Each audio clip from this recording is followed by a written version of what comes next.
CDC is advising the use of non-medical cloth face covering as an additional voluntary public health measure. So it's voluntary, you don't have to do it. They suggest it for a period of time, but this is voluntary. I don't think I'm going to be doing it.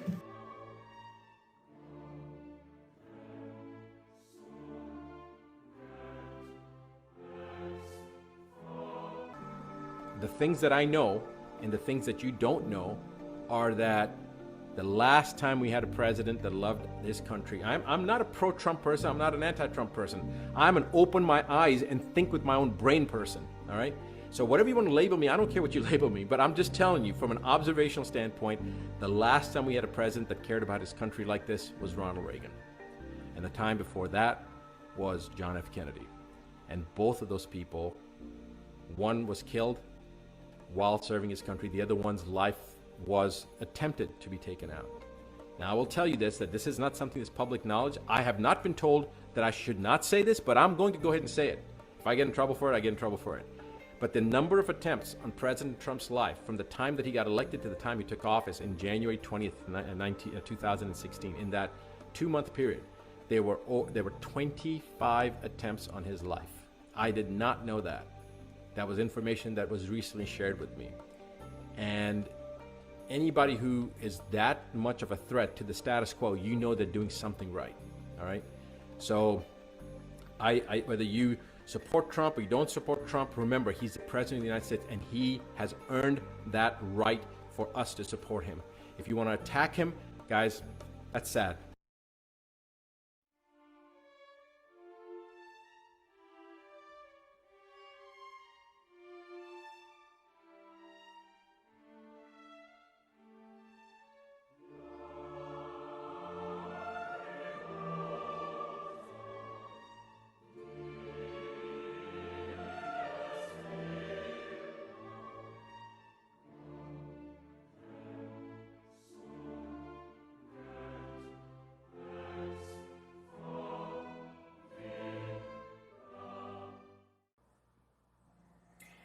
And joining me now is Dr. Peter Droback. He is an infectious disease and global health expert at the University of Oxford, but is not affiliated with its vaccine trial. Thank you so much for being with us. Thanks, Rosemary. So this new study reveals the Oxford COVID-19 vaccine is safe and induces immune responses, provoking an antibody response within 28 days and a T-cell response within 14 days. How encouraged are you by this progress? Well, these are extremely promising results, and everything we would want to see out of a study like this, we did see. One of the things that's important about the immune response, we've been talking a lot during this pandemic about antibodies, but antibodies are just sort of one half of the immune system. The other half are what you'd mentioned, T cells. And so the fact that this vaccine stimulated a response in both parts of the immune system is really encouraging. It's a sign that it should give the immune system more of a memory. And one of the things we hope is that an effective vaccine will be durable, meaning that the effect will last for a long time. Right, and Oxford University's partner, AstraZeneca, says it might be able to produce a vaccine as early as September for emergency use. Do you think that's a realistic timeline? And what about the general public in the UK and elsewhere around the world? How long might it take to produce and distribute dosages for all those willing and able to take it? Well, I'm always cautious of making predictions about the future. And, you know, it does happen that even at late stages of trials, that promising treatments and vaccines do fail. So this is not a guarantee of success. A major phase 3 trial is already underway where tens of thousands of participants in several countries, including Brazil and South Africa, are already being enrolled. And that's going to be the next step to demonstrate whether this vaccine is actually effective in preventing or mitigating disease.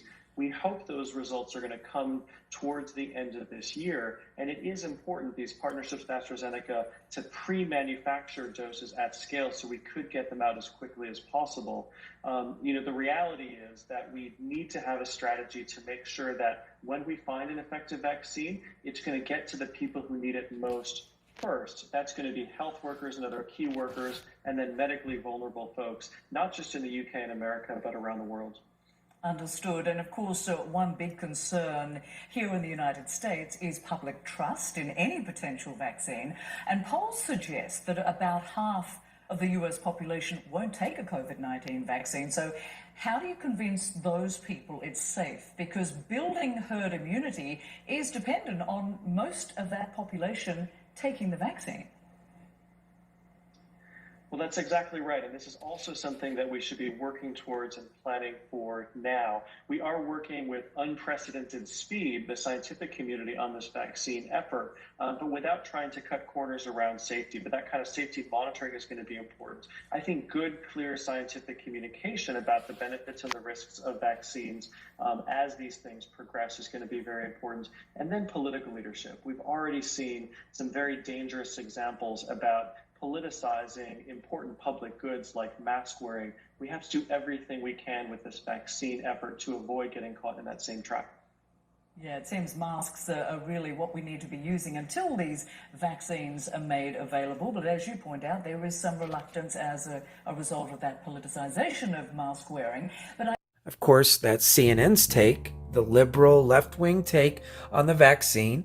You heard the anchor bring up the poll that over 50% of Americans are saying they will not take the vaccine, thankfully.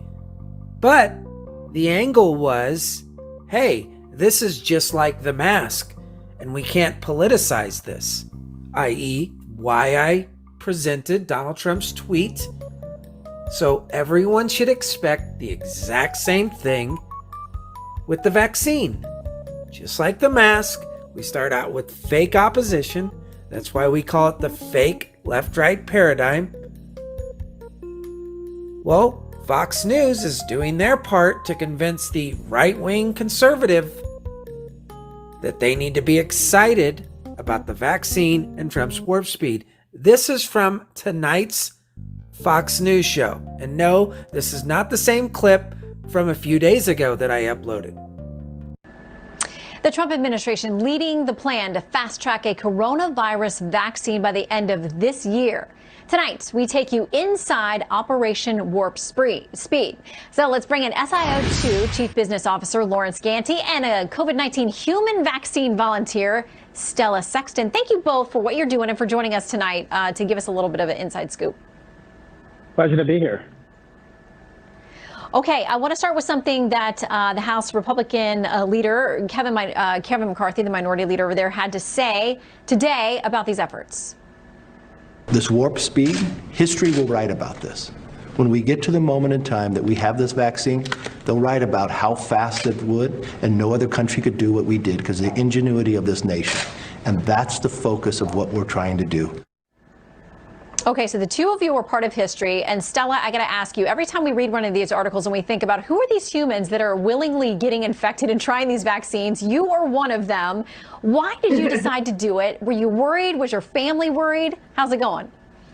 Well, first of all, I was not infected, so I was vaccinated, and I wasn't worried because of the informed consent process. They are really, really super careful, and they really put our safety first and make sure that we understand in plain language what the risks are. And so because of that, I felt like I understood the risks to me were fairly minimal. Not no risk, but I felt like it was minimal enough. I knew I could not be contagious or infect my family, and so I felt I had a duty to try to help. Well, it's an amazing thing that you're stepping up to do this. We need more and more folks like you. There are thousands out there now. And Lawrence, you are on the business side of this as well. I want to read something. The headline, Vaccine Makers Face Biggest Medical Manufacturing Challenge in History, says much of the world's attention is focused on the scientific race to develop a vaccine. But behind the scenes, experts are facing a stark reality. We may simply not have enough capacity to make, package, and distribute billions of doses all at once. That's a totally different hurdle. But what your company does is you have a very specific vial. It's patented. What's so special about it? How's it going to help in this case? Well, first of all, I mean, generally speaking, most vaccine vials are made out of glass. So you have the issue of potential glass shortage due to the glass sand. For us, we've been spending the last 10 years in research and development inventing a new material, which is basically a hybrid of glass plus plastic. So what we do is we create a plastic container which is engineered, and we basically apply a microscopic nanolayer of pure glass on the inside. So you have best of both worlds. You have the best of glass and the best of plastic. Now, the benefit of that is because it's plastic, we're able to actually manufacture the product maybe 10 times faster than typical glass. So not only are you getting a safer container for the patients, you're actually getting something much faster. So the government worked with us and invested in us to really bring the product to market faster. Yeah, you two could end up in the history books. I mean, this is amazing what we're doing. It's something that's never happened at this speed before. Stella, what's the next step for you? Do you have any worries along the way as this progresses? Well, so I've already received my booster shot. It's a 2 vaccination series. So at this point, I really had just the very tiniest mild amount of fatigue after the first shot. That was my only side effect. No, I'm fine. I don't expect at this point that anything else will happen other than that I go back over the next year for periodic blood draws so they can check to see if my body is building immunity. Okay, and Lawrence, for the folks there at your business who are working around the clock to get this done, what's the mood like? They're actually extremely excited. I mean, for the first time, I think most people are really happy to come to work, working multiple shifts, working extra hours. It's very different when you have actually a purpose when you're doing your work. So I always hate to say that, people are excited because there's also a lot of people who are struggling, but we're employing, we've employed about 200 more people in the past couple months.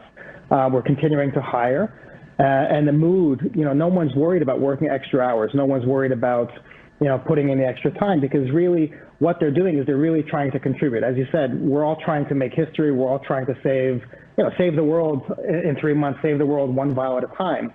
And I think the entire organization is really behind it. They're really excited to try to contribute. Well, Lawrence and Stella, our hats are off to you. We thank you so much for the individual ways and the collective ways that you are stepping up and trying to help in this fight against COVID that none of us knew January of this year we would be facing to try to get something done by the end of the year. But by the thanks to folks like you, we may get there, and we'll get there a lot sooner because of your work. Lawrence and Stella, thank you both. Thank you.